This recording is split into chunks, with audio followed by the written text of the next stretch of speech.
salam sejahtera buat saudara sekalian, jemaat yang saya kasihi, dan juga seluruh saudara seiman yang mengikuti ibadah online ini dari mana saja. Tuhan berkati saudara sekalian. Dan sebelum kita mendengar firman, seperti biasa saya menyampaikan kepada kita bahwa marilah kita berkonsentrasi di dalam mendengar firman. Ketika kita memegang perangkat kita, HP kita terlebih, ada banyak godaan untuk bisa beralih kepada hal yang lain. Karena itu kalau saudara memang sungguh-sungguh mau beribadah, silakan tutup aplikasi yang lain dan konsentrasi pada mendengar firman. Juga yang mengikutinya di Facebook atau di YouTube, selalu saja memungkinkan orang-orang tidak percaya masuk ke sana, lalu memberikan komentar yang aneh-aneh, dan saya harap saudara tidak terpancing untuk berdebat di sana atau menanggapinya yang akhirnya membuat saudara kehilangan berkat firman Tuhan dalam ibadah ini. Abaikanlah dan mari konsentrasi di dalam belajar firman Tuhan. 2 minggu lalu saya sudah sampaikan tema tentang MM1 Maria Magdalena bagian yang pertama. Hanya karena minggu lalu kita mengalami kesulitan sehingga tidak disampaikan yang bagian 2, maka hari ini saya akan menyampaikan kelanjutannya dari tema MM2 Maria Magdalena bagian yang kedua. Dan sekalipun saya tidak akan membahas teksnya, tetapi tetap kita akan membaca Yohanes 20 ayat 11 sampai 18. Yohanes 20, 11 sampai 18. Tetapi Maria berdiri dekat kubur itu dan menangis. Sambil menangis dia menjenguk ke dalam kubur itu. Dan tampaklah olehnya 2 orang malaikat berpakaian putih, yang seorang duduk di sebelah kepala dan yang lain di sebelah kaki di tempat mayat Yesus terbaring. Kata malaikat-malaikat itu kepadanya, "Ibu, mengapa engkau menangis?" Jawab Maria kepada mereka, "Tuanku telah diambil orang dan aku tidak tahu di mana ia diletakkan." Sesudah berkata demikian, dia menoleh ke belakang dan melihat Yesus berdiri di situ. Tapi dia tidak tahu bahwa itu adalah Yesus. Kata Yesus kepadanya, "Ibu, mengapa engkau menangis? Siapakah yang engkau cari?" Maria menyangka orang itu adalah penunggu taman. Lalu berkata kepadanya, "Tuan, jikalau Tuan yang mengambil dia, katakanlah kepadaku di mana Tuan meletakkan dia, supaya aku dapat mengambilnya." Kata Yesus kepadanya, "Maria." Maria berpaling dan berkata kepadanya dalam bahasa Ibrani, "Rabuni," artinya guru.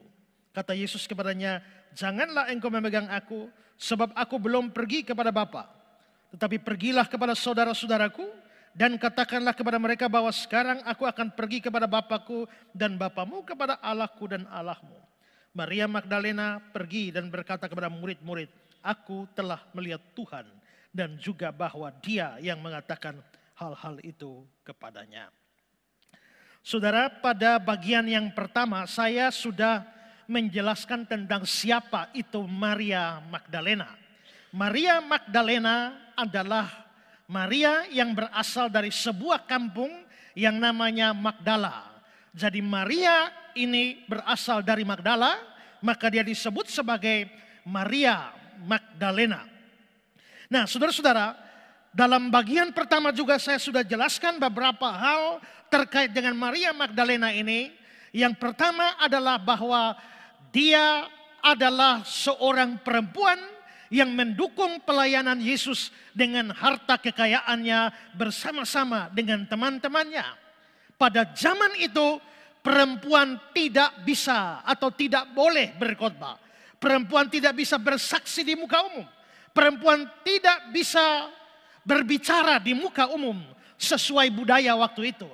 Karena itulah maka Maria Magdalena dengan teman-teman perempuan yang lain tidak bisa memberitakan Injil untuk membantu Yesus di dalam pekerjaannya.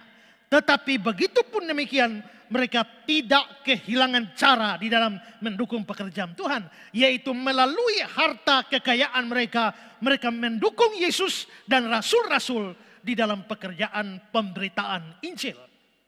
Maria pasti mengeluarkan duit yang banyak untuk membiayai pelayanan Yesus dan para muridnya. Selain itu saudara, yang kedua adalah bahwa Maria Magdalena ini menyertai Yesus sampai dengan penyalibannya. bahkan sampai dengan penguburannya. Menunjukkan sikap pro pada orang yang dihukum mati. Itu adalah sebuah ancaman bagi nyawa sendiri. Tapi sekalipun para rasul meninggalkan atau pergi meninggalkan Yesus yang tersalib, tapi Maria Magdalena tetap ada di salib Kristus, bahkan sampai pada penguburannya. Juga yang ketiga adalah bahwa Maria Magdalena juga adalah saksi mata pertama dari kebangkitan Kristus, di mana Kristus yang bangkit lalu memberikan amanat, memberikan perintah kepada Maria Magdalena untuk pergi memberitakan kepada saudara-saudara, kepada murid-murid Tuhan apa yang terjadi, yakni kebangkitan Kristus. Maria yang sedih karena kematian Kristus tentu menginginkan kebersamaan dengan Kristus. Waktu itu dia ingin berlama-lama dengan Kristus. Dia ingin bercerita, mungkin cerita tentang kesedihannya, kekecewaannya, kegalauannya. Tapi Yesus tidak membiarkan itu. Yesus menyuruh Maria Magdalena pergi dan beritakan kepada saudara-saudara tentang kabar kebangkitan itu. Dan Maria Magdalena pergi. Dia adalah rasul bagi para rasul. Dia adalah misionaris bagi para rasul yang memberitakan tentang kebangkitan Tuhan Kristus. Dan saudara-saudara, itulah yang dilakukan oleh Maria Magdalena. Luar biasa, kita jarang mendapati orang seperti Maria Magdalena. Kita jarang mendapati seorang percaya yang rela mempersembahkan harta kekayaannya untuk sebuah pelayanan pemberitaan Injil, sekaligus mempertaruhkan nyawanya, memberikan waktunya, memberikan tenaganya, mengorbankan perasaannya demi misi pekebaran Injil Tuhan. Karena itu saudara-saudara, Maria Magdalena harus menjadi teladan bagi kita orang percaya di dalam mengiring Tuhan maupun juga di dalam melayani Tuhan. Itu sudah saya bicarakan di dalam bagian yang pertama. Dan saudara-saudara, mungkin sekarang muncul pertanyaan bagi kita. Mengapa Maria Magdalena mau melakukan itu? Mengapa dia mau mempersembahkan harta kekayaannya di dalam mendukung pekerjaan Tuhan? Mengapa dia nekat mengiring Tuhan sampai salib? Mengapa nekat mengiring Tuhan sampai kubur? Mengapa mau dan rela menjadi saksi kebangkitan Kristus kepada para murid? Kita harus menemukan alasan mengapa Maria Magdalena mau melakukan semuanya itu. Dan itu menjadi pelajaran bagi kita. Supaya kita memiliki hal yang sama, kesadaran yang sama. Supaya di dalam mengiring Tuhan, di dalam melayani Tuhan, kita bisa meneladani Maria Magdalena ini. Hari ini saya akan menyampaikan ini. Ada dua alasan mengapa Maria Magdalena mau melakukan semua itu. Alasan yang pertama adalah karena dia pernah disembuhkan atau diselamatkan oleh Yesus. Dia pernah disembuhkan atau diselamatkan oleh Yesus. Saya sudah katakan di dalam part 1, Maria Magdalena bukanlah seorang pelacur atau mantan pelacur seperti yang banyak dikira. Dia adalah seorang perempuan dari Magdala. Itu saja. Dia bukan seorang pelacur atau mantan pelacur atau perempuan yang berdosa di Lukas pasal 7 yang mengurapi Yesus, atau juga bukan perempuan yang kedapatan berzina di dalam Yohanes pasal 8. Itu tafsiran yang salah. Kalau begitu siapa dan bagaimana keadaan Maria Magdalena sebelum dia menjadi murid, sebelum menjadi pengikut Kristus? Nah, Alkitab menceritakan kepada kita bahwa Maria ini adalah orang yang pernah kerasukan setan. Mari lihat Lukas pasal 8 ayat yang kedua. Lukas 8 ayat 2. Dan juga beberapa orang perempuan yang telah disembuhkan dari roh-roh jahat atau berbagai penyakit. Yaitu Maria yang disebut Magdalena yang telah dibebaskan dari 7 roh jahat. Maria yang disebut Magdalena yang telah dibebaskan dari 7 roh jahat. Lalu Markus pasal 16 ayat 9. Setelah Yesus bangkit pagi-pagi pada hari pertama minggu itu, dia mula-mula menampakkan dirinya kepada Maria Magdalena. Daripadanya Yesus pernah mengusir 7 setan. Yesus pernah mengusir 7 setan, atau Maria Magdalena pernah dibebaskan dari 7 roh jahat. Saudara-saudara, dia dibebaskan dari 7 roh jahat atau 7 setan. Hampir semua penafsir mengatakan bahwa angka 7 di sini itu tidak perlu diartikan secara harfiah dalam arti benar-benar ada 7 roh jahat. Benar-benar ada 7 setan. Kenapa? Karena kita juga tahu bahwa di dalam budaya Ibrani, angka-angka, terlebih angka 7 itu adalah biasanya digunakan sebagai sebuah angka simbolis. Lebih kepada arah itu ketimbang angka yang bersifat harfiah. Seorang penafsir namanya Albert Barnes, dia mengatakan begini, kata 7 seringkali digunakan untuk sebuah jumlah yang tidak tentu dan mungkin hanya ingin mengatakan ada banyak setan. Jadi untuk mengatakan ada banyak setan, jumlah tertentu, orang biasanya menggunakan angka 7 itu. Atau seperti penafsir lain, Matthew Henry mengatakan, jumlah yang pasti bagi sesuatu yang tidak pasti. Maksudnya tidak pasti berapa setan, berapa roh jahat yang merasuk Maria Magdalena, tetapi di dalam kebudayaan itu disebut dengan angka 7. Karena angka 7 seringkali menjadi angka simbolik untuk menyatakan kelengkapan atau jumlah tertentu dari sesuatu hal. Jadi penggunaan angka 7 tidak harus berarti 7 secara matematis atau secara harfiah. Kita bisa lihat penggunaan angka 7 yang begitu banyak sepanjang kitab suci. Misalnya dari perjanjian lama, Allah menguduskan hari yang ke-7. Yakub bekerja selama 7 tahun di rumah Laban. Juga imam harus memercik 7 kali darah. Menurut Imamat pasal 4 ayat 6. Lalu Elisa menyuruh Naaman untuk mandi 7 kali di sungai Yordan. Lalu periode waktu perjanjian lama sampai kedatangan Yesus itu sebanyak 7 masa menurut Daniel pasal 9 ayat yang ke-25. Lalu juga Firaun pernah bermimpi tentang adanya 7 ekor lembu yang gemuk dan 7 ekor lembu yang kurus. Juga ada 7 bulir gandum yang baik dan 7 bulir gandum yang kurus atau yang layu. Lalu juga kota Yeriko itu menjadi runtuh setelah dikelilingi 7 kali. Dan masih banyak lagi di dalam perjanjian baru, di dalam kitab-kitab yang sifatnya simbolik seperti kitab Wahyu. Ada 7 kaki Dian, ada 7 jemaat, ada 7 roh, ada 7 bintang, ada 7 materai, ada 7 cawan murka Allah. Dari semua itu, kelihatannya memang angka 7 ini adalah angka spesial di dalam kebudayaan Ibrani. Dan karenanya tidak harus diartikan secara matematis atau secara harfiah. 7 menggambarkan suatu jumlah tertentu.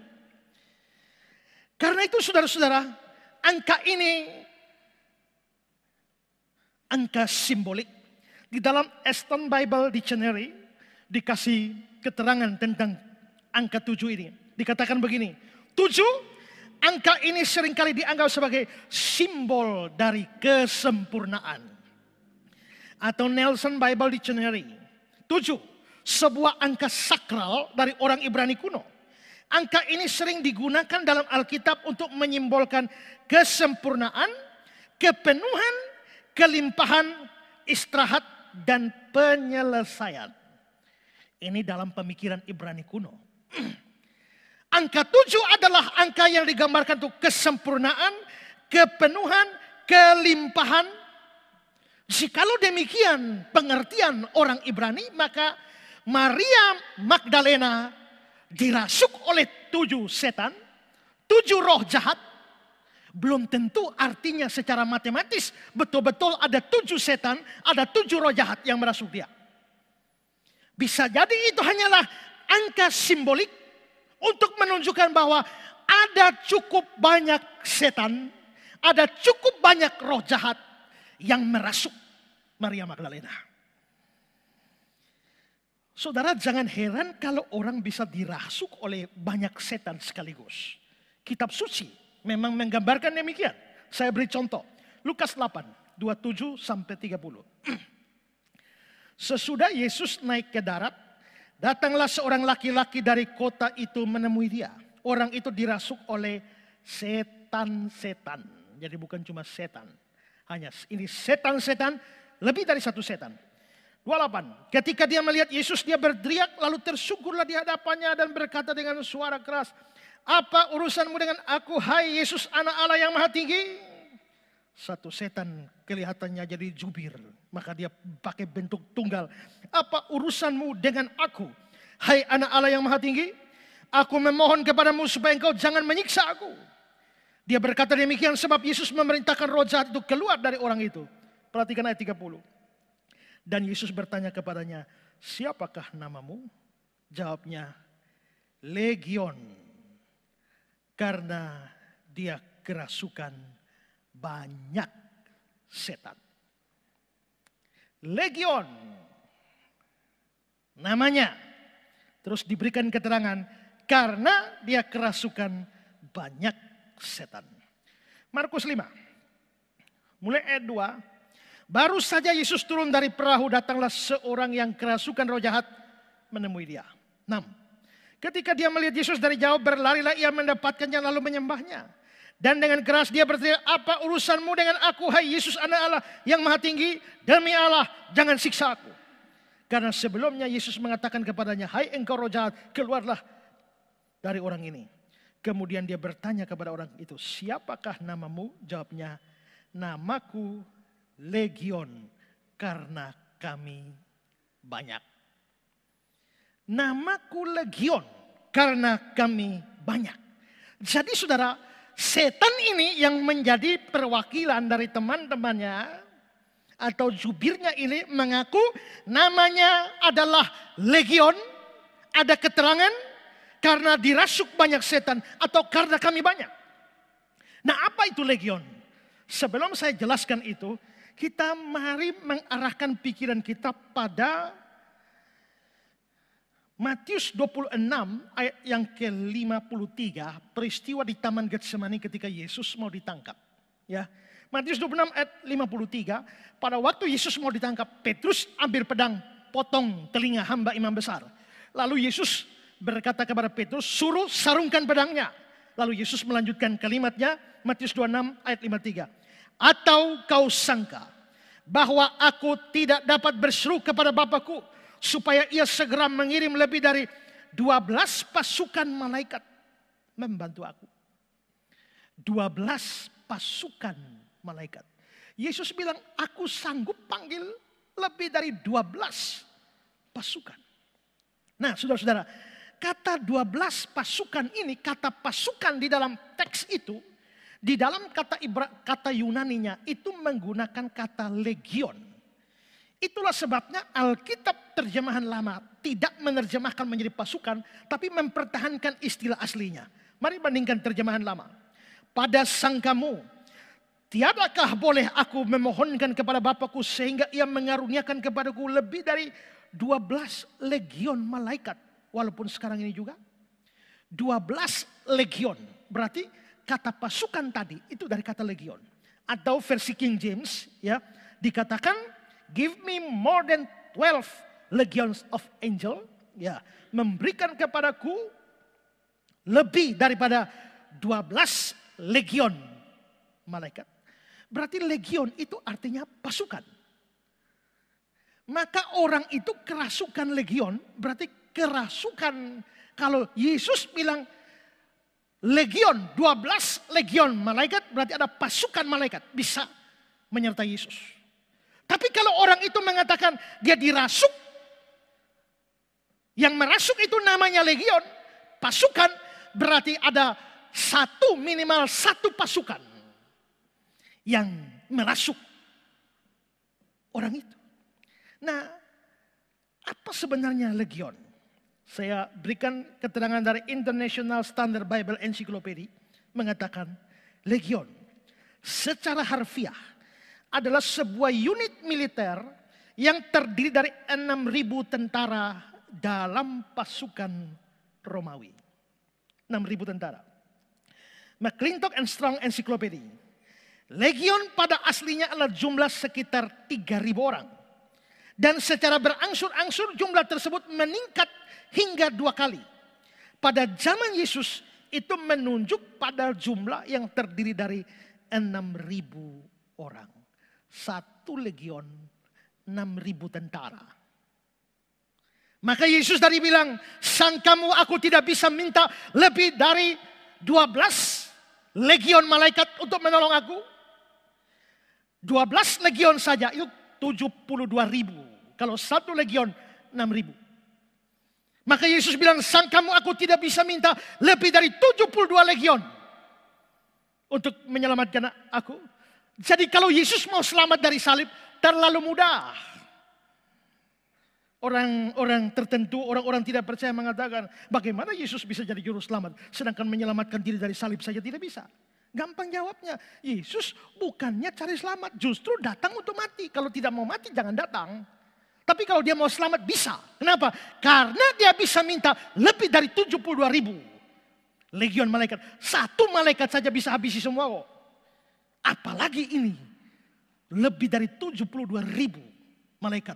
Jadi kalau Yesus sampai mati bukan karena orang-orang terlalu hebat sampai bisa bunuh dia. Tidak. Karena memang dia mau menyerahkan diri. Dia tidak mau menyelamatkan diri. Kalau mau selamatkan diri, tak usah datang sekalian ke dunia ini.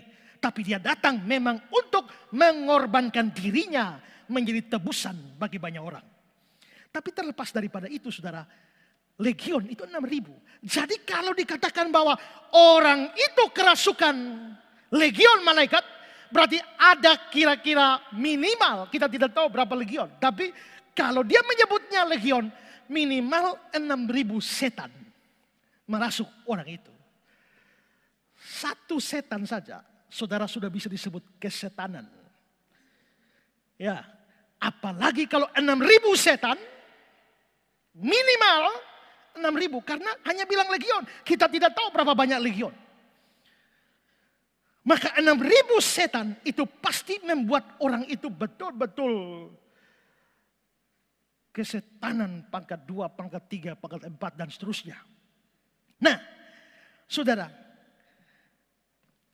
angka 7, seperti saya katakan tadi, adalah angka sempurna yang tidak menunjuk pada satu jumlah yang matematis.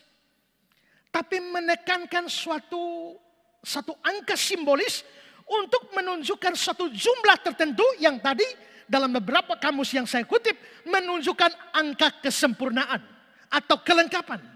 Maka mungkinkah Maria Magdalena yang dirasuk oleh 7 roh jahat itu, 7 setan, 7 itu angka sempurna, maka bisakah kita beranggapan bahwa ada kemungkinan Maria Magdalena sama seperti yang beberapa teks kita baca dirasuk oleh selegion setan? Kita tidak tahu pasti itu. Maybe yes, maybe no. Tapi terlepas dari berapa jumlah setan yang merasuk Maria Magdalena, ini membuat hidupnya betul-betul sangat menderita. Matius 15 ayat 22. Maka datanglah seorang perempuan Kanaan dari daerah itu dan berseru, kasihanilah aku ya Tuhan anak Daud, karena anakku perempuan kerasukan setan dan sangat menderita. Ini ada contoh di mana orang yang begitu kerasukan sangat menderita. Maka kita juga bisa menduga bahkan memastikan bahwa Maria Magdalena yang kerasukan 7 setan, kalau itu cuma bahasa simbolik yang menunjukkan ada begitu banyak setan, bahkan ada kemungkinan 1 legion setan, maka Maria Magdalena pasti sangat menderita karena semua itu. Seberapa menderitakah Maria Magdalena? Alkitab tidak kasih tahu kita dia menderita seperti apa. Tapi kalau pemikiran ini benar, dia dirasuk oleh 7. Seandainya 7 itu harfiah, betul 7, satu setan saja sudah bisa bikin menderita, apalagi 7. Apalagi jikalau 7 ini memang benar adalah angka simbolik yang menunjukkan suatu jumlah kesempurnaan, jumlah yang lengkap. Apalagi kalau dugaan bahwa dia dirasuk oleh legion itu benar, seberapa menderitakah Maria Magdalena? Kita tidak tahu, tapi mari kita melihat gambaran Alkitab tentang orang-orang kerasukan. Itu bukan Maria Magdalena. Itu gambaran orang lain yang kerasukan. Tapi karena mereka sama-sama kerasukan, maka kita bisa memikirkan kondisi yang sama dengan orang-orang itu. Nah, kalau kita melihat ayat-ayat kitab suci yang bercerita tentang orang kerasukan, maka minimal ada beberapa ciri. Pertama, orang yang kerasukan setan itu bisa menjadi sangat kuat dan bahaya. Kekuatannya pasti dari setan, kekuatan fisik. Lihat Lukas 8 ayat 29. Karena sering roh itu menyeret-nyeret dia, maka untuk menjaganya dia dirantai dan dibelenggu. Tapi dia memutuskan segala pengikat itu. Saudara bayangkan, diikat dengan rantai, putus semua. Ini pasti bukan orang kerasukan itu, pasti setan yang merasuknya, memberikan semacam suatu kekuatan fisik. Sampai rantai pun bisa lepas, putus. Matius 8:28. Datanglah 2 orang yang kerasukan setan menemui Yesus. Mereka sangat berbahaya, sehingga tidak seorang pun berani melalui jalan itu. Sangat bahaya. Kisah 19 ayat 16. Dan orang yang dirasuk roh jahat itu menerpa mereka dan menggagahi mereka semua dan mengalahkannya, sehingga mereka lari dari rumah orang itu dengan telanjang dan luka-luka. Jadi dikatakan roh jahat itu menerpa mereka, menggagahi mereka, mengalahkan mereka. Supaya bisa memahami makna ayat ini, saya kutip dalam 2 terjemahan yang lain. Pertama, kita lihat terjemahan lama. Lalu orang yang dirasuk setan itu menerkam mereka, lalu membelasah keduanya, serta menewaskan mereka itu, sehingga lari dari dalam itu bertelanjang dan dengan lukanya. Atau terjemahan Indonesia sehari-hari. Lalu orang yang kemasukan setan itu melompat dan menerkam mereka dengan ganas sekali. Sampai mereka lari dari rumah itu dengan luka-luka dan dengan telanjang karena pakaian mereka dicabik dari badan mereka. Nah, saudara sudah bisa lihat ini gambaran orang kerasukan. Kalau ketemu orang kerasukan di jalan, banyak orang takut menghindar. Kenapa? Karena modelnya seperti ini. Mungkinkah Maria mengalami model seperti ini yang kuat dan menakutkan dan bahaya bagi banyak orang? Tetap terbuka kemungkinan ke situ. Kedua, sering orang kerasukan itu tidak tinggal di rumah. Lukas 8, 27, 29. Orang yang itu dirasuki oleh setan-setan dan tidak tinggal dalam rumah, tapi dalam pekuburan. Dan dia dihalau oleh setan itu ke tempat-tempat yang sunyi. Dalam kasus ini, setan bawa dia ke kuburan, bawa dia ke tempat sunyi. Saudara jangan balik, berarti yang di kuburan pasti setan, yang di tempat sunyi pasti karena setan. Belum tentu, karena Yesus juga pernah cari tempat sunyi. Yang di tempat sunyi belum tentu setan, karena setan. Tapi setan di sini memang menuntun ke kuburan dan juga ke tempat sunyi. Matius 8:28. Setibanya di seberangnya itu daerah orang Gadara, datanglah dari pekuburan 2 orang kerasukan setan. Maka mereka tidak tinggal di rumah, suka di tempat sunyi dan juga di kuburan. Berikutnya, kadang-kadang mereka bisa berteriak-teriak dengan keras. Lukas 4 ayat 33. Di dalam rumah ibadah itu ada seorang kerasukan setan dan dia berteriak dengan suara keras. Tidak dikasih tahu teriaknya bagaimana. Ya, tapi pokoknya keras. Berikutnya, kadang bisa telanjang atau tidak berpakaian. Lukas 8:27. Setelah Yesus naik ke darat, datanglah seorang laki-laki dari kota itu menemui dia. orang itu dirasuki oleh setan-setan dan sudah lama dia tidak berpakaian. Sudah lama tidak berpakaian. Markus 5:15. Mereka datang kepada Yesus dan melihat orang yang kerasukan itu duduk sudah berpakaian. Berarti tadinya tidak berpakaian. Selanjutnya itu bisa menjadi gila atau tidak waras. Markus 5:15. Mereka datang kepada Yesus dan melihat orang kerasukan itu duduk sudah berpakaian, sudah waras.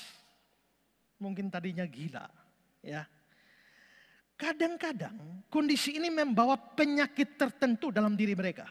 Bisa bikin penyakit fisik. Lihat contoh Matius 4 ayat 24. Maka tersiarlah berita tentang dia, tentang Yesus di seluruh Syria dan dibawalah kepadanya semua orang yang buruk keadaannya, yang menderita berbagai penyakit dan sengsara, yang kerasukan, yang sakit ayan, yang lumpuh, lalu Yesus menyembuhkan mereka. Di sini terjemahan Indonesia tidak terlalu jelas, tapi di dalam terjemahan Contemporary English Version ada kata-kata yang saya garis bawahi. Some of them had a lot of demons in them. Some of them di sini itu menunjuk pada orang-orang yang buruk keadaannya dan orang-orang yang menderita penyakit dan sengsara. Jadi rupanya ada penyakit, ada penderitaan yang disebabkan oleh setan. Ingat, beberapa, tidak semua sakit itu karena setan. Ya, hati-hati dengan orang-orang atau kelompok-kelompok yang saudara sakit apa saja selalu dihubungkan dengan setan. Ini pasti gara-gara setan, ini karena orang bikin dan lain sebagainya. Ya, sakit itu ada macam-macam penyebab. Bisa karena sakit fisik. Ya seperti corona ini, itu memang wabah. Atau saudara kena sakit perut karena makan lombok kebanyakan. Atau saudara sakit kepala karena kurang istirahat. Sakit gigi. Itu semua tidak ada urusan dengan setan, kawan. Jadi jangan sakit gigi dalam nama Yesus. Setan yang ada di lubang gigi saya usir. Gak ada setan di situ, itu ada ulat, ada kotoran di situ. Tapi ada penyakit yang masalah psikologis. Karena pikiran terlalu banyak, ya masa corona diperpanjang ini, tidak kerja orang stres, tahu-tahu mah. Bisa stres menyebabkan mah, tapi jangan dibalik, mah pasti karena stres. Mah bisa disebabkan banyak hal, tapi stres bisa bikin mah. Makanya Alkitab bilang hati yang gembira adalah obat. Itu untuk penyakit psikologis. Lalu ada penyakit yang memang disebabkan oleh setan. Nah untuk itulah perlu doa khusus atau doa pengusiran setan. Jangan semuanya diusir. Kami berdoa untuk roh flu dalam nama Yesus pergi. Roh batuk, roh sakit perut. Nggak ada roh apa-apa di situ. Itu sakit biasa. Psikologis ya hati yang gembira adalah obat. Saudara naik motor, jatuh motor, tulang patah. Coba. Karena firman Tuhan bilang hati yang gembira adalah obat. Coba kau gembira. Kita lihat itu tulang sambung atau tidak. Kan tidak. Yang medis perlu ditangani secara medis. Yang psikologis perlu penanganan psikologis. Yang demonis maka perlu penanganan secara demonis pula. Nah, tapi di sini memang dikatakan bahwa beberapa orang itu mengalami sakit penyakit karena setan. Perhatikan, kita bandingkan dengan Matius 9 ayat 32. Sedang kedua orang buta itu keluar, dibawalah kepada Yesus seorang bisu yang kerasukan setan. Nanti ketika setannya diusir, dia bisa sembuh. Maka ini bisa disebabkan oleh setan. Matius 12 ayat 22. Kemudian dibawalah Yesus seorang yang kerasukan setan. Orang itu buta dan bisu. Lalu Yesus menyembuhkannya sehingga si bisu itu berkata-kata dan melihat. Markus 9 ayat 17. Kata seorang dari orang banyak itu, Guru, anakku ini kubawa kepadamu karena dia kerasukan roh yang membisukan dia. Atau Lukas 13 ayat 11. Di situ ada seorang perempuan yang telah 18 tahun dirasuk roh. Sehingga dia sakit sampai bungkuk punggungnya. Dan tidak dapat berdiri lagi dengan tegak. Maka setan merasuk seseorang bisa membawa sejumlah penyakit tertentu di dalam diri orang itu. Setan juga bisa menyeret, membanting-banting dan menggoncang-goncang mereka. Lukas 8:29. Karena sering roh itu menyeret-nyeret dia, maka untuk menjaganya dia dirantai dan dibelenggu. Roh bisa menyeret. Lukas 9:42. Dan ketika anak itu mendekati Yesus, setan itu membantingnya ke tanah dan menggoncang-goncangnya. Markus 9:18. Roh itu membantingnya ke tanah, lalu mulutnya berbusa, giginya berkeretakan, dan tubuhnya menjadi kejang. Ya, Tuhan tidak pernah banting-banting anaknya. Roh Kudus tidak pernah banting-banting. Tapi setan membanting-banting sampai mulutnya berbusa, giginya berkeretakan, tubuhnya menjadi kejang. Maka kalau ada orang jatuh dan kejang-kejang seperti itu, jangan buru-buru bilang dapat Roh Kudus. Jangan-jangan roh setan. Karena setan jelas bisa merasuk. Jadi dari semua yang sudah saya paparkan ini, kelihatannya kondisi dari orang yang kerasukan itu adalah dia bisa sangat bahaya. Dia sering tidak tinggal di rumah. Kadang-kadang bisa teriak-teriak dengan keras. Lalu bisa telanjang tidak berpakaian. Bisa jadi gila atau tidak waras. Bisa digoncang-goncang, dibanting-banting oleh setan atau roh jahat. Nah, Maria Magdalena dirasuk oleh 7 setan. Jikalau 7 itu angka simbolik, berarti lebih banyak setan di dalam. Dan saudara bisa bayangkan, dari semua gambaran orang kerasukan, saudara bisa bayangkan kira-kira bagaimana penderitaan dari Maria Magdalena sebagai seorang perempuan yang kerasukan. Apalagi seandainya benar bahwa yang merasuk dia adalah legion. Maka kondisinya menjadi sangat-sangat parah. Albert Barnes mengatakan dia sangat tersiksa dan dianggap atau tidak diragukan lagi gila oleh kekuatan roh-roh jahat. Betapa menderitanya Maria Magdala ini. Lalu kita ketemu di Lukas 8 ayat yang kedua. Maria yang disebut Magdalena yang telah dibebaskan dari 7 roh jahat. Dibebaskan.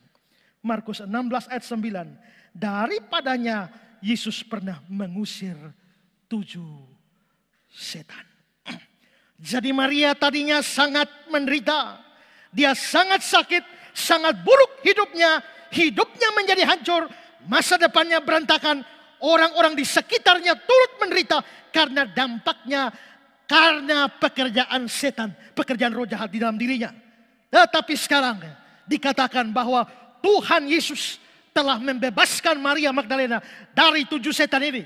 Tuhan Yesus telah membebaskan dia dari cengkraman 7 roh jahat ini.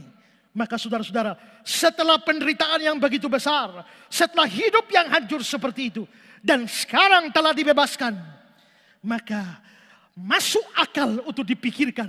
Maria Magdalena sangat bersyukur kepada Tuhan Yesus. Maria Magdalena sangat berterima kasih kepada Tuhan. Dan terima kasih atau syukurnya itu dia wujudkan dengan pakai harta kekayaannya untuk mendukung Yesus dengan pelayanannya dengan para rasul.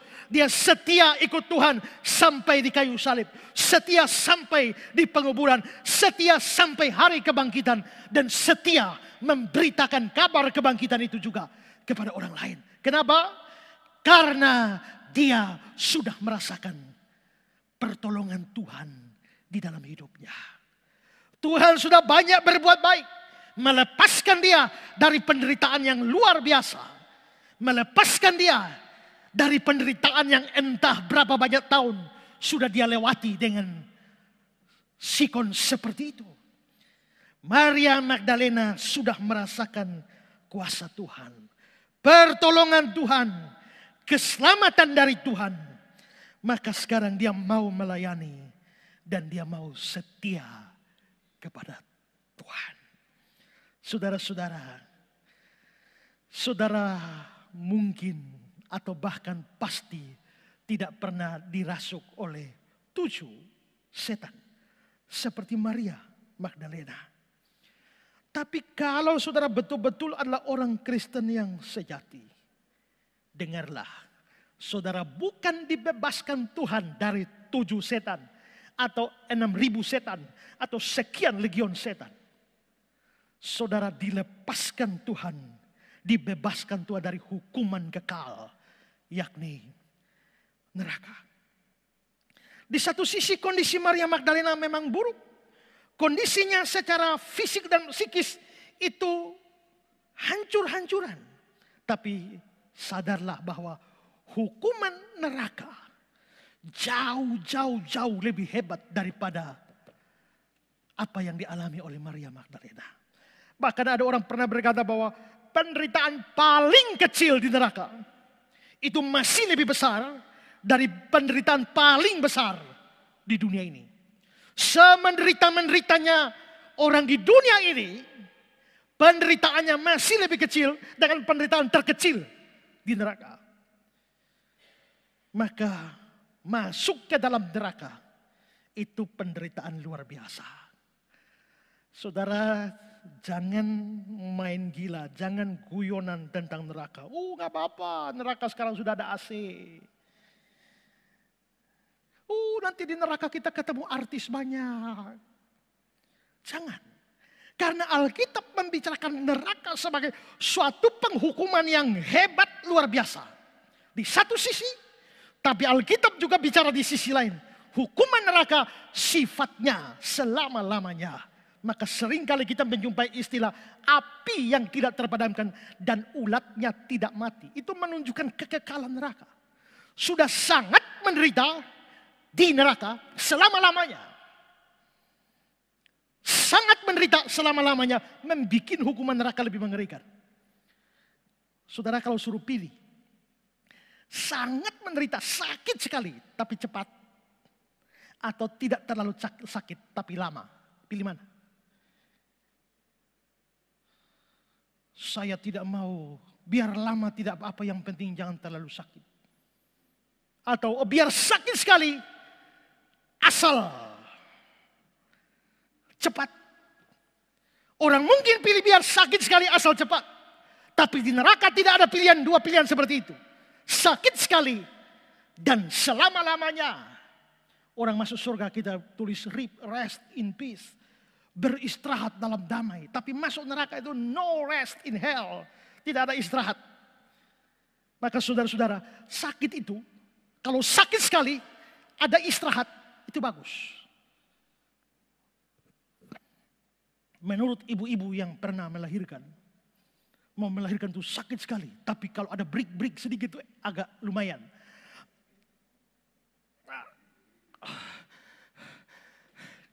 Sekali lagi ibu, sekali lagi. Itu kan ada break. Sakit sekali, ada break sedikit, itu lumayan. Saya pernah jatuh motor sampai keseleo. Lalu datanglah seorang ibu untuk mengurut urat yang keseleo itu. Saya kasih kaki saya bilang, tante, kalau saya bilang stop ya. Jadi dia, ini, sampai stop. Tahan. Kali berikutnya tekan sakit sekali. Begitu sakit sekali, saya bilang, ibu stop. Dia tekan terus, saya tendang dia. Habis itu tendang dia, sambung lagi. Artinya sakit sekali, ada break sedikit, itu lumayan. Tapi no rest in hell. Tidak ada istirahat di neraka. Saudara bisa bayangkan saudara berada pada satu kondisi sakit secara luar biasa. Tidak berujung selama-lamanya dan tanpa istirahat break sedikit pun juga. Karena itu bisa dibayangkan di dalam Lukas pasal 16. Orang kaya itu menderita. Sementara Lazarus ada di pelukan Abraham di surga. Orang kaya itu masuk neraka. Dan lihat bagaimana cara dia menggambarkan penderitaannya. Ayat 23-24 dari Lukas 16. Orang kaya itu juga mati lalu dikubur. Dan sementara dia menderita sengsara di alam maut. Hades bahasa Yunani, alam maut itu neraka. Dan dia memandang ke atas. Ayat 24. Lalu dia berseru katanya, Bapak Abraham kasihanilah aku. Suruh Lazarus supaya dia mencelupkan ujung jarinya ke dalam air dan menyejukkan lidahku.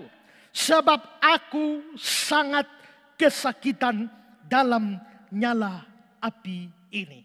Aku sangat kesakitan dalam nyala api ini. Maka penderitaan di neraka jauh lebih hebat dari penderitaan karena kerasukan satu legion setan. Maria dibebaskan dari 7 setan.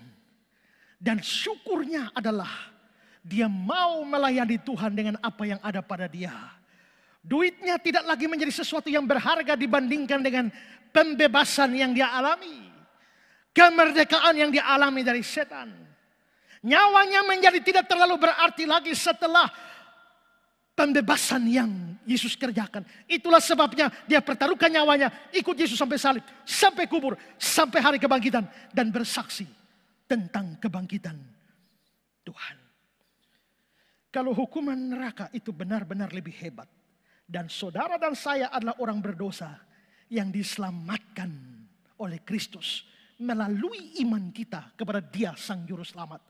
Ketika Dia sudah menyelesaikan seluruh hukuman kita, Dia sudah menanggung seluruh hukuman dosa kita di atas kayu salib.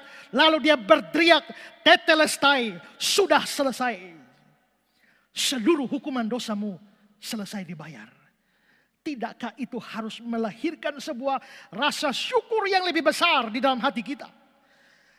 Harus melahirkan rasa terima kasih yang lebih dahsyat di dalam hati kita. Lebih daripada Maria Magdalena. Dan kalau Maria Magdalena wujudkan syukurnya dengan pelayanannya dan kesetiaannya, maka seharusnya kita lebih-lebih lagi melayani Dia dan setia kepada Dia di dalam hidup iman pelayanan kita. Sekarang coba pikirkan dan introspeksi diri saudara. Bagaimana kesetiaan saudara kepada Tuhan. Dalam belajar firman Tuhan, saudara setia. Di dalam berdoa, di dalam melayani, dalam beritakan Injil, di dalam mendukung pekerjaan Tuhan dengan kekayaan saudara, dalam waktu saudara, tenaga saudara. Apakah saudara melakukan dengan kesadaran seperti atau didorong oleh motivasi seperti yang ada pada diri Maria Magdalena? Ingat, jangan main-main hitung-hitungan dengan Tuhan. Karena Dia sudah memberi yang lebih baik kepada kita lebih dulu. Yaitu nyawanya sendiri sudah Dia korbankan bagi saudara.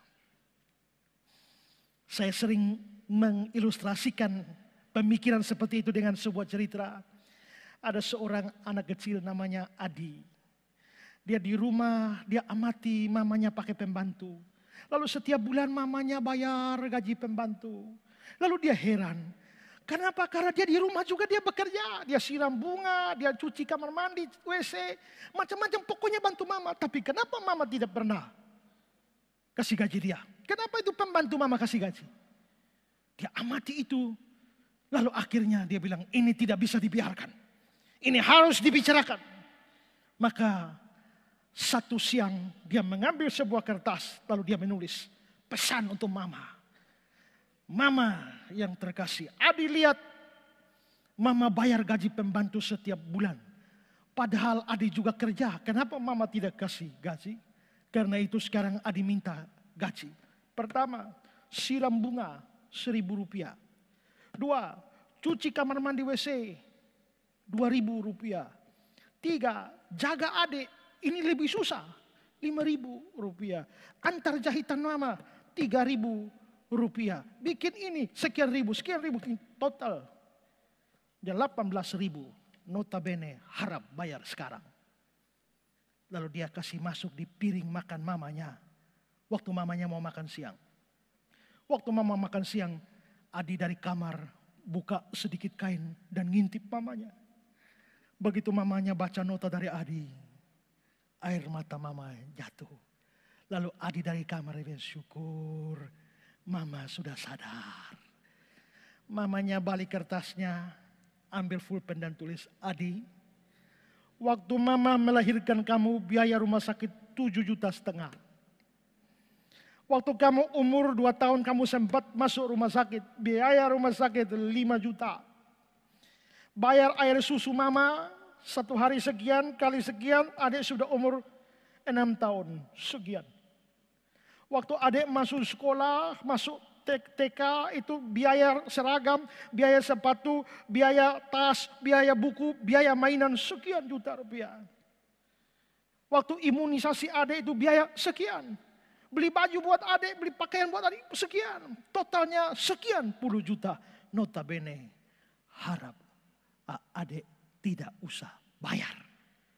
Mamanya sisip kembali. Giliran adik yang datang dan ambil baca. Mamanya ngintip dari dalam kamar. Begitu adik baca, air mata jatuh. Mamanya pikir, syukur adik sudah sadar. Kenapa adik minta mama bayar sekarang? Dia main hitung-hitungan dengan mamanya karena dia tidak sadar bahwa apa yang dia lakukan kepada mamanya itu tidak ada apa-apanya dibandingkan dengan yang mamanya sudah lakukan bagi dia. Banyak orang Kristen terlalu hitung-hitungan dengan Tuhan. Banyak orang percaya main hitung-hitungan dengan Tuhan karena tidak sadar bahwa sebenarnya yang Tuhan kerjakan kepada dia jauh lebih besar. Bahkan Alkitab berkata, apa artinya seorang punya isi dunia kalau dia kehilangan nyawanya? Berarti isi dunia ini masih kalah harga dari nyawa. Dan jikalau Yesus berikan nyawanya supaya selamatkan nyawamu, bukankah itu lebih mahal dari isi dunia? Jadi seandainya kamu bisa beli seluruh isi dunia ini, persembahkan untuk Tuhan, itu pun tidak bisa membayar yang sudah Tuhan berikan padamu. Karena itu saudara, kita harus bersyukur kepada Tuhan atas keselamatan yang sudah Tuhan berikan bagi kita. Syukur pada syukur pada Tuhan atas keselamatan yang sudah kau beri. Kalau kita sudah bersyukur, belajar seperti Maria Magdalena, setia, dukung pekerjaan Tuhan, setia kepada Tuhan sampai akhirnya. Seorang yang namanya David Gooding, dia mengatakan begini, sekalipun keselamatan bukan karena perbuatan baik dan tidak bisa karena perbuatan baik, tetapi oleh kasih karunia melalui iman. Sekalipun demikian, di mana keselamatan itu dialami dengan sungguh-sungguh, itu akan membimbing kepada kasih dan rasa terima kasih kepada Sang Juru Selamat. Dan selanjutnya, kasih dan rasa terima kasih itu akan membawa kepada pembaktian dan perbuatan baik yang praktis. Maksudnya dari David Gooding adalah bahwa selamat itu bukan karena buat baik, karena iman. Tapi setelah kita beriman dan selamat, setelah selamat, perbuatan baik itu harus terjadi dalam hidup kita. Terlebih untuk melayani dan mengasihi Sang Juru Selamat. Maria Magdalena melakukan semua karena sudah rasa, kuasa, cinta Tuhan bagi dia. Bagaimana dengan saudara? Ini alasan yang pertama. Sekarang alasan yang kedua, mengapa Maria Magdalena bisa lakukan semua itu? Karena dia mengasihi Yesus. Mana ayatnya? Tidak ada pernyataan eksplisit bahwa Maria Magdalena mengasihi Yesus.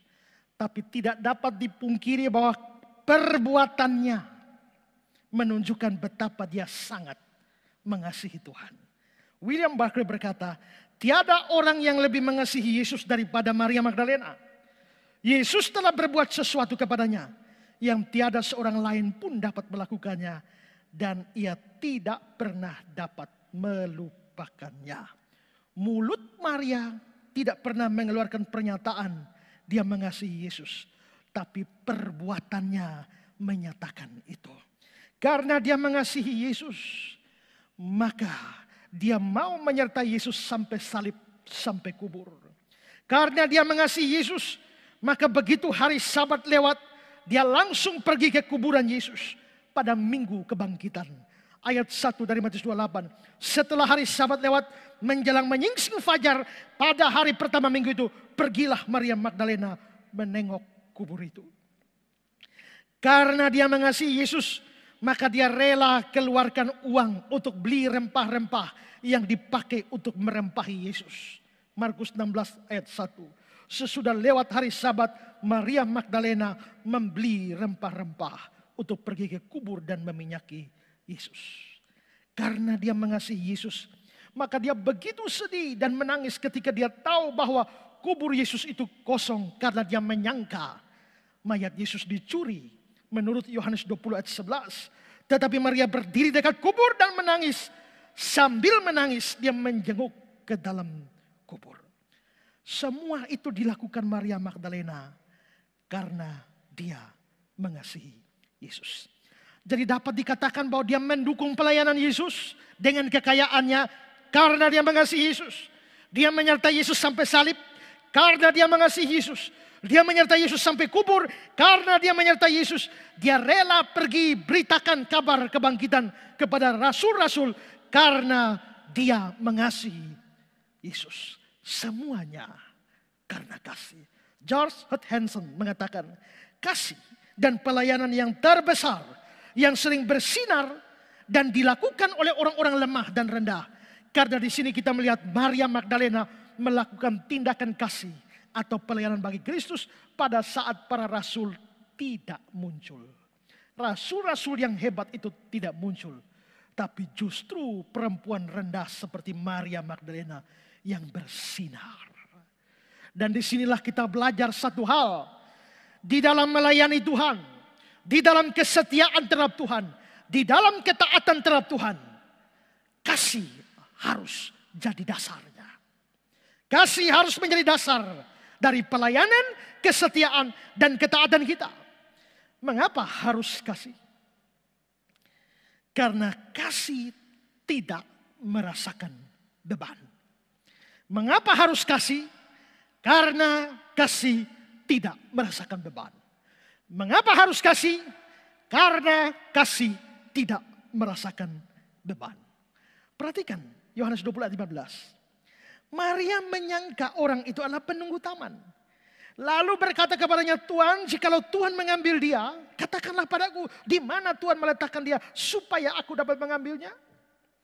Maria yang kira orang itu penunggu taman telah mengambil mayat Yesus, lalu dia beritahu aku, supaya aku dapat mengambilnya. Supaya aku, Maria Magdalena, mengambil Yesus. Bagaimana cara dia mengambil Yesus? Fakta ini, kata-kata ini dikomentari oleh Adam Clark. Clark mengatakan begini, supaya aku dapat mengambilnya. Alangkah benarnya pepatah, kasih tidak merasakan beban. Yesus sedang dalam usia yang terbaik pada waktu dia disalibkan. Dan ada 100 pound rempah-rempah ditambahkan kepada tubuhnya. Maksudnya menjadi berat sekali, karena ini orang dewasa dengan rempah-rempah. Tetapi Maria berpikir untuk mengambil atau mengangkatnya pergi bersama-sama. Dan jika saja ia bisa menemukan di mana ia diletakkan. Kasih Maria membuat pekerjaan yang seharusnya dipikir secara logika terlalu berat. Dia berani melakukan itu. Kasih memang tidak merasakan beban. Kasih tidak merasakan beban walau capek atau lelah di dalam melayani. Kasih tidak merasakan beban kalau harus mengeluarkan duit buat sebuah pelayanan. Kasih tidak merasakan beban untuk mengesampingkan kepentingan-kepentingan pribadi demi kerajaan Allah. Ya, asal ada kasih, orang dapat melakukan apapun yang kelihatannya mustahil.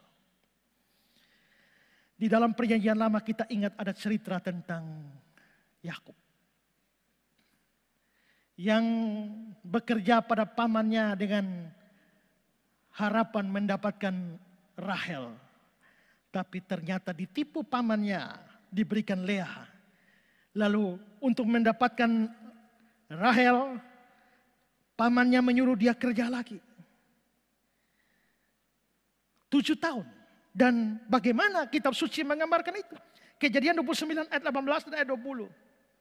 Yakub cinta kepada Rahel.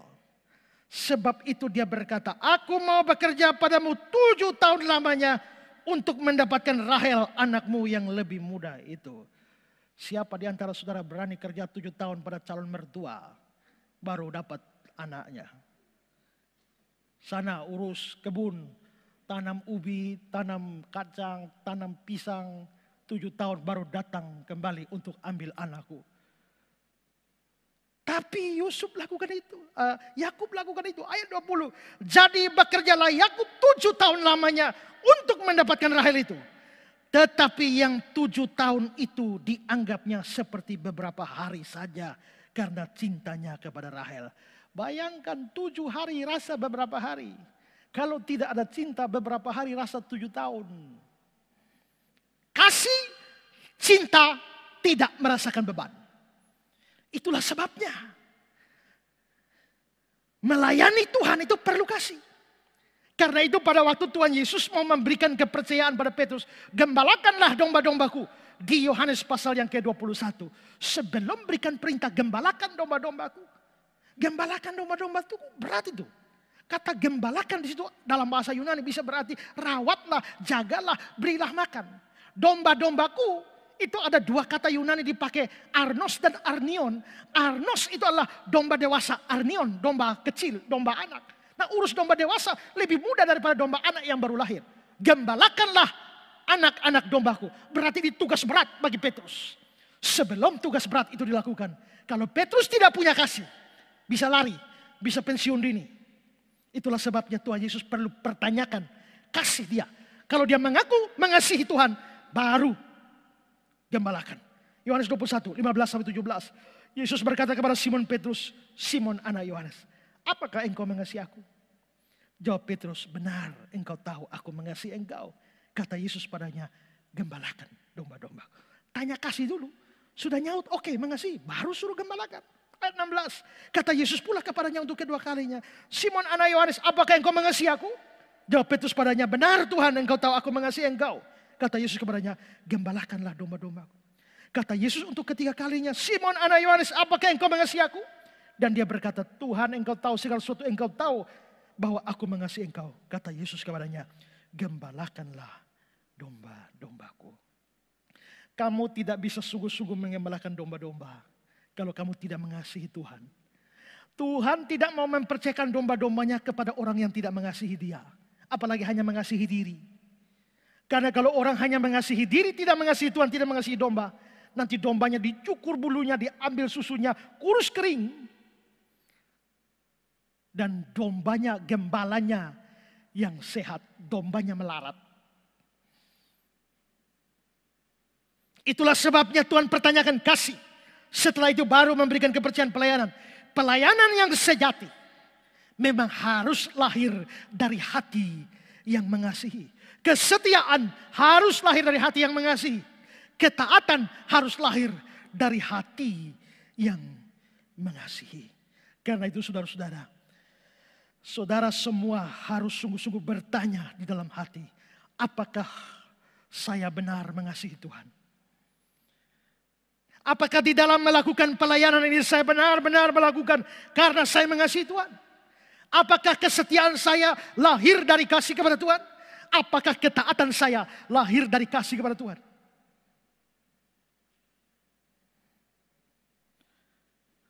Kalau hati kita benar-benar mengasihi, gak berat.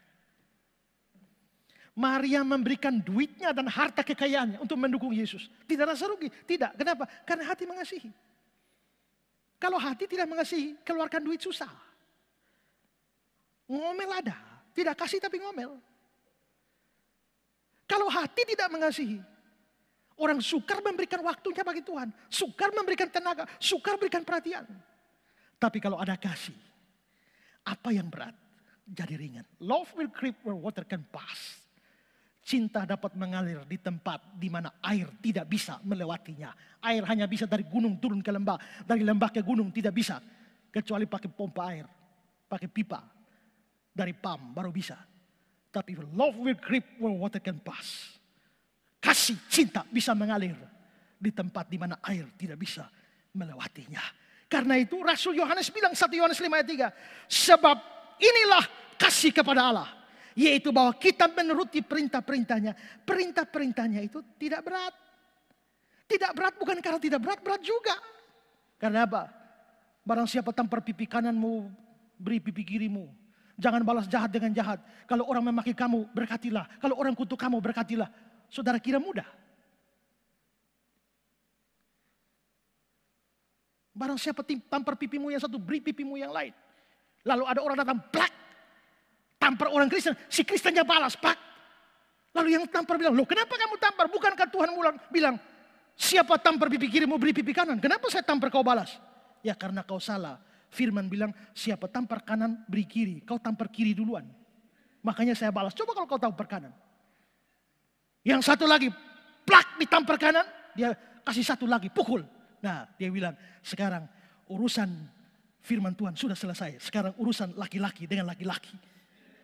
Ternyata tidak mudah saudara melakukan. Tapi kenapa dikatakan perintah-perintahnya tidak berat? Bukan karena di dalam perintah itu tidak berat.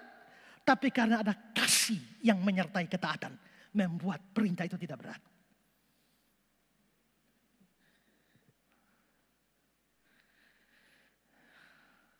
Kalau tidak ada kasih, coba orang suruh.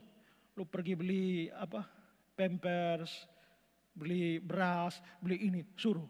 Orang bisa ngomel. Tapi kalau ada kasih, suruh pergi dia, siap lakukan. Karena apa yang berat menjadi ringan karena kasih. De Heer mengatakan begini.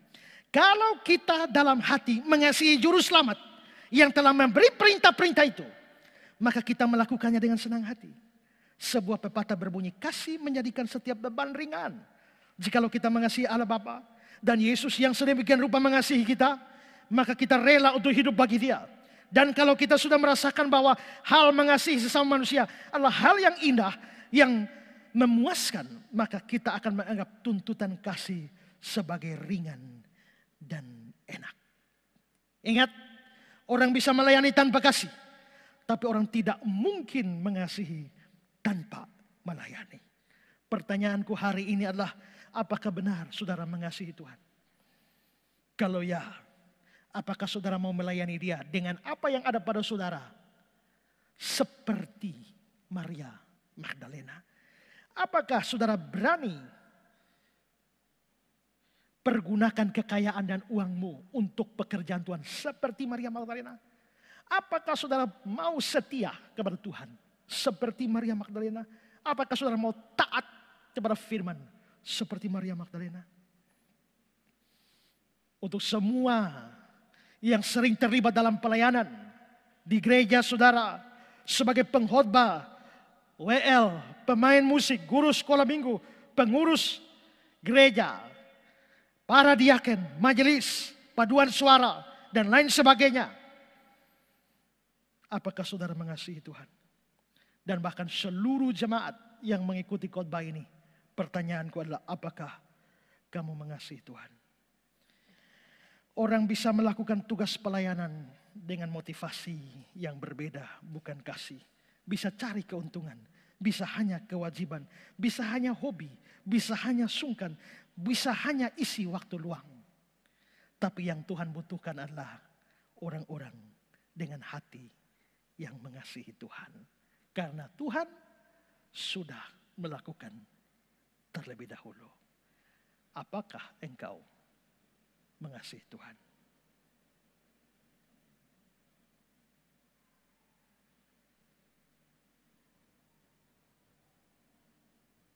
Amin. Mari semua kita tunduk kepala. Termasuk semua yang di rumah, yang mengikuti khotbah ini secara online. Mari kita semua ambil saat teduh sejenak. Dan bertanyalah pada dirimu sendiri. Apakah engkau mengasihi Tuhan? Renungkanlah bahwa jikalau engkau sudah benar-benar diselamatkan Tuhan melalui iman, engkau mengalami pembebasan yang lebih besar dari yang dialami Maria Magdalena. Engkau mengalami pertolongan yang lebih besar dari Maria Magdalena. Engkau mengalami kasih Tuhan jauh lebih besar dari Maria Magdalena. Kenapa engkau tidak mengasihi Dia?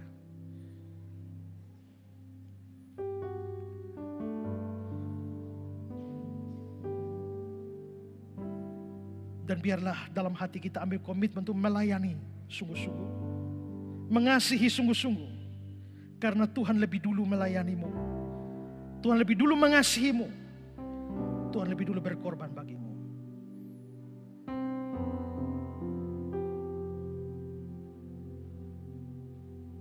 Melayani lebih sungguh.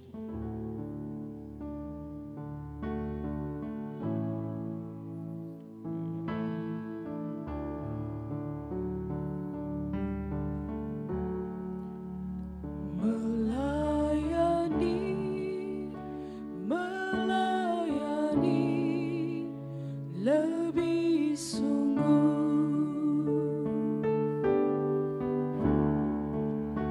melayani lebih sungguh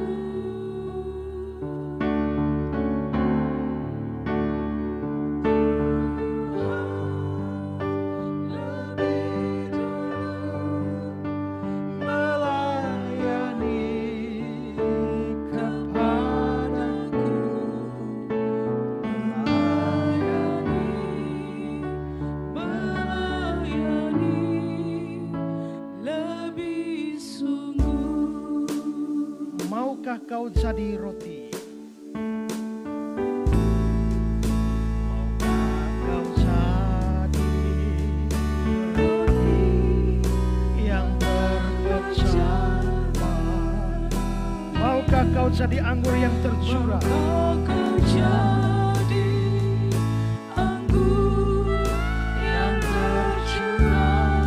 Maukah engkau jadi saksi? Maukah kau jadi saksi memberitakan Melayani lebih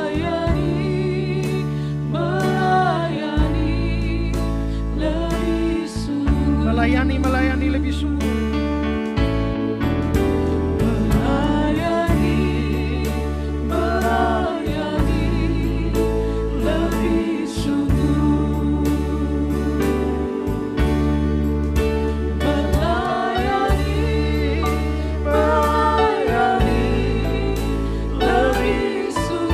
Lebih dulu melayani.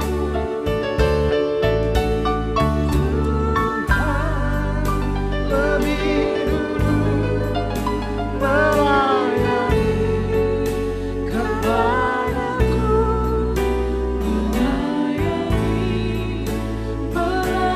Sekali lagi katakan, mengasihi lebih sungguh.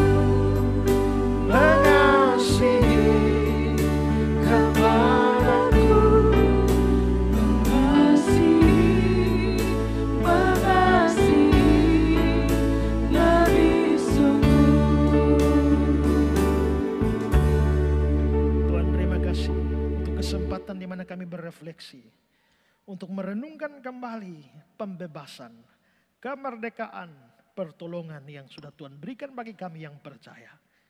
Kami sesungguhnya mengalami banyak anugerah, lebih daripada sekedar apa yang dialami oleh Maria Magdalena secara fisik. Ajarlah kami untuk memberikan hidup kami, kesetiaan, ketaatan, dan kasih kami kepada Tuhan.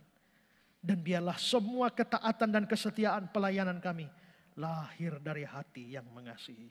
Biarlah kami mengikuti setiap perintah Tuhan dengan hati yang mengasihi. Sehingga setiap beban akan terasa ringan, setiap ketaatan dan kesetiaan terasa ringan karena hati yang mengasihi Tuhan. Terima kasih karena kami boleh belajar 2 minggu ini melalui seorang Maria Magdalena. Tuhan memberkati semua kami dan mampukan kami menjadi pelaku firman dalam hidup setiap hari. Dalam nama Yesus kami berdoa. Amin.